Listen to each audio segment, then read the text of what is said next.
We got word Vasquez has grouped his cars. Wreck them before they separate. Welcome back, everybody. Timothy Little, aka Tim the Gamer 13. Happy to be back with you here today. I sure do appreciate you guys watching these videos. I love Driver 2. Love playing through Driver 2. I remember growing up as a kid playing this game. And, you know, I can always, believe it or not, it was 16 years ago that this game released by Reflections, the year 2000. And so you're probably wondering, well, what are we doing in this mission? Well, we are on the 29th mission overall in this game. And I am especially excited to walk you guys through this particular mission, because this is the very first mission in Rio de Janeiro, which is the fourth and final city of the game. We are taking a look at a mission called Bus Crush here in Rio. It is the first mission in Rio.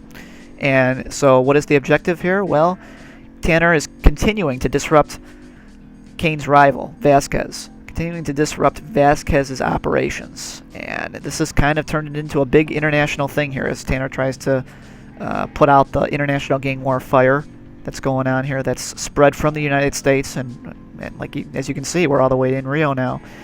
And so, but again, it is the fourth and final city. 2 discs in this game. We're on the second disc, obviously. We've been on the second disc for a while.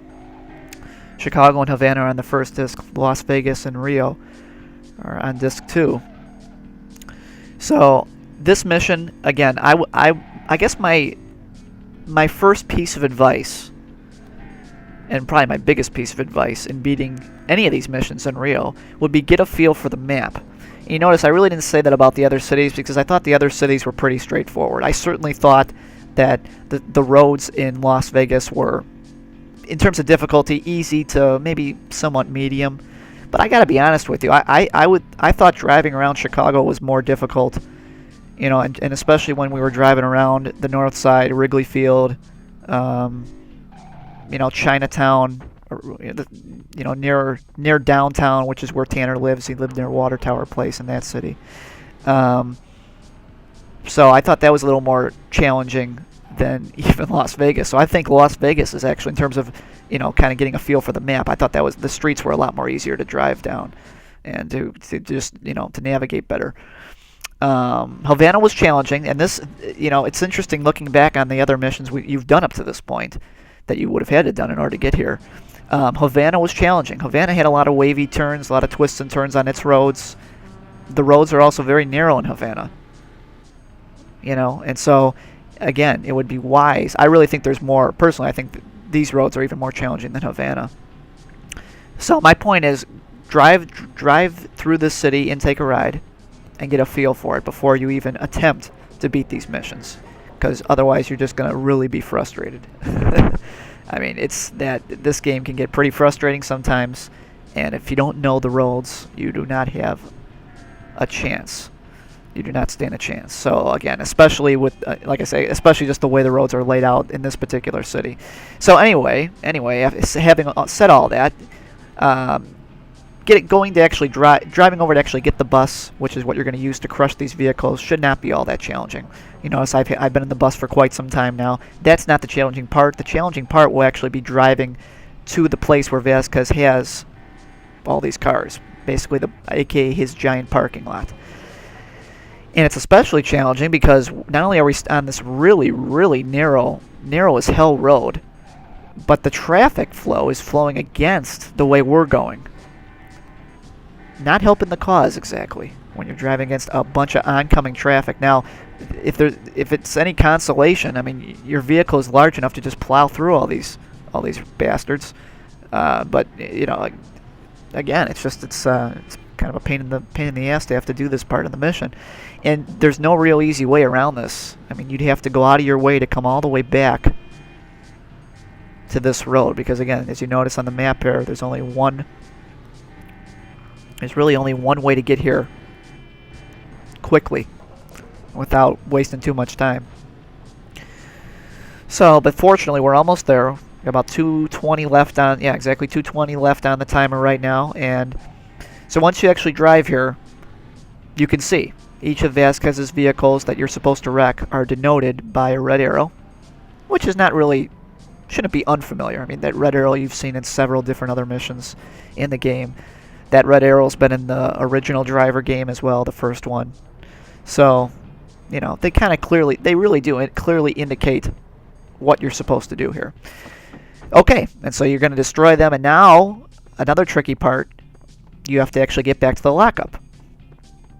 And so obviously I can't really, you know, it doesn't make much sense to take the bus because the bus is going to be slow as hell. And you can't take Vasquez's vehicle, so you just wreck them, so you have to actually go find another car. So I ran out into the street here and picked up a vehicle here. And that's basically, I mean, I think this is the easiest way to do it going back. Notice now I'm flowing with traffic. Before I was, you know, like I said, I was going against traffic.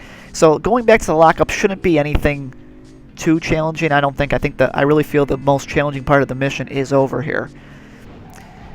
And of course, this wouldn't be Driver 2 without you being chased through the streets. So there are going to be escorts here. Watch for the escorts. So that is going to be a bit of a challenge here. You got them coming from all directions here. I am really surprised I didn't fail that right there. I got a huge break there. So, yeah, if you can avoid the escorts, you will be okay. But I think that, I mean, that can be said of all the other cities too. So, you know, I got a huge break there. I was on my side. If you're on your side for too long, you fail the mission. Your damage bar goes all the way up to maximum. All the way into the red, and you fail the mission automatically. Got a huge break there. They actually hit me so hard they they propped me back up on all four wheels. So, and you see my damage bar there. It's in the dark green. No real cause for concern there. I've got about 75% health still left on that vehicle. And they try coming at you again, man. It's just really annoying. Yeah, just try, you know, again, try not to let them get you down. Just keep on driving forward, keep calm, and drive is what you're going to want to do here. So, yeah, again, once you get over those guys, you're in kind of easier territory to navigate here. Like I said, you're in the business district of the city, and it shouldn't be anything too challenging from here. It's a straight shot. You notice the way I took it here, the way I navigated to my destination right now. I'm a straight shot here, so it will be. You know, it'll be fairly straightforward getting here. Again, just drive really clean. Make sure you still have enough time on the timer so that in case anything goes wrong, you're ready for it. Notice I still have a good just under a minute. And make sure you know where to turn in, too. That's big. It can get kind of complicated in here because everything kind of looks the same for a while.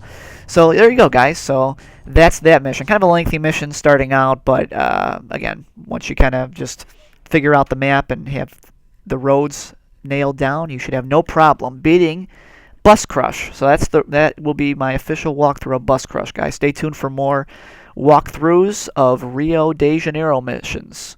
So long for now, guys. Take care.